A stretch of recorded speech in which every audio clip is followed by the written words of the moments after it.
Di tepi Sungai Seine, tepat di jantung kota Paris, berdiri sebuah menara baja raksasa yang dikenal di seluruh dunia, Menara Eiffel. Saat ini, ia menjadi simbol keindahan, romantisme, dan modernitas kota Paris.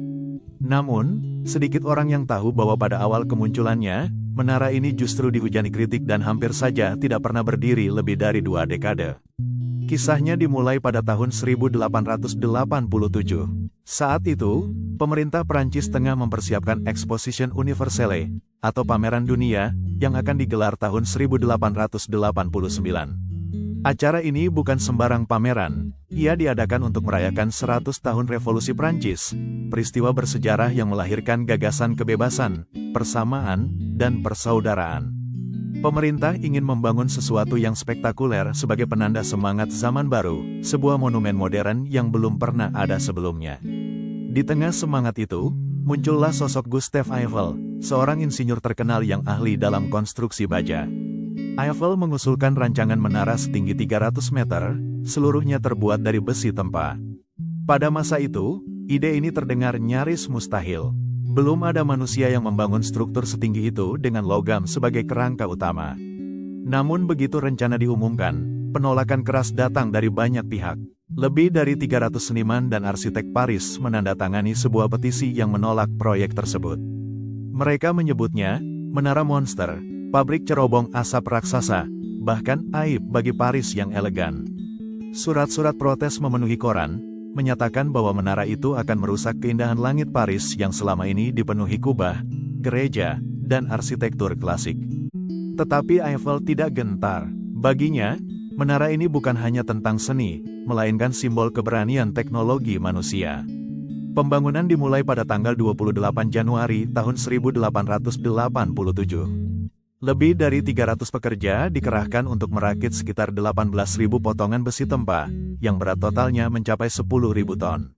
Semua itu disatukan dengan lebih dari 2,5 juta paku keling. Pada masanya, proyek ini adalah sebuah keajaiban teknik. Dengan perhitungan yang sangat detail, setiap bagian dirancang agar mampu menahan angin kencang dan perubahan suhu.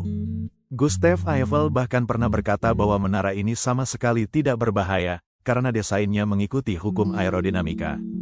2 tahun kemudian, pada tanggal 31 Maret tahun 1889, Menara Eiffel resmi berdiri. Tingginya 300 meter, menjadikannya bangunan tertinggi di dunia kala itu. Selama 40 tahun, belum ada bangunan lain yang melampauinya. Ribuan orang datang untuk menyaksikan raksasa besi ini dari dekat. Walau masih ada yang mencibir, banyak yang akhirnya terpesona oleh keunikannya. Namun, tak banyak yang tahu bahwa menara ini hampir dibongkar pada 1909. Perjanjian awal memang menyatakan menara hanya boleh berdiri selama 20 tahun, setelah itu lahannya akan dikembalikan. Tetapi Eiffel kembali membuktikan visinya. Ia menyadari bahwa menara bisa berfungsi lebih dari sekadar monumen, ia bisa digunakan untuk pemancar telegraf dan radio. Keputusan itu menyelamatkan menara. Bahkan, pada masa Perang Dunia I, antena Menara Eiffel digunakan untuk mengirim sinyal penting yang membantu militer Prancis. Seiring waktu, Menara Eiffel berubah dari sesuatu yang dibenci menjadi kebanggaan nasional. Pada abad ke-20, ia semakin populer.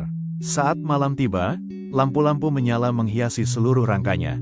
Sejak tahun 1985, dipasang sistem pencahayaan khusus yang membuatnya berkilau seperti emas. Dan setiap jam tertentu, ribuan lampu kecil berkelip, menciptakan tontonan magis yang disebut sparkling light. Kini, Menara Eiffel dikunjungi lebih dari 7 juta wisatawan setiap tahun, menjadikannya salah satu destinasi paling ramai di dunia. Dari atas dek observasi di lantai 3, pengunjung dapat menyaksikan panorama Paris, aliran Sungai Seine, Katedral Notre Dame, hingga Arc de Triomphe yang megah. Lebih dari sekadar objek wisata, Menara Eiffel adalah ikon global. Ia muncul di film, buku, lukisan, hingga iklan. Simbol Paris ini telah melampaui batas geografis, menjadi lambang cinta, inovasi, dan kekuatan imajinasi manusia. Dari sebuah rancangan yang pernah dihina, kini Menara Eiffel berdiri abadi, membuktikan satu hal penting, bahwa terkadang, ide-ide besar memang butuh waktu untuk diterima. Bahwa inovasi yang berani, meski awalnya dicemooh, bisa menjadi warisan yang memberi inspirasi lintas generasi.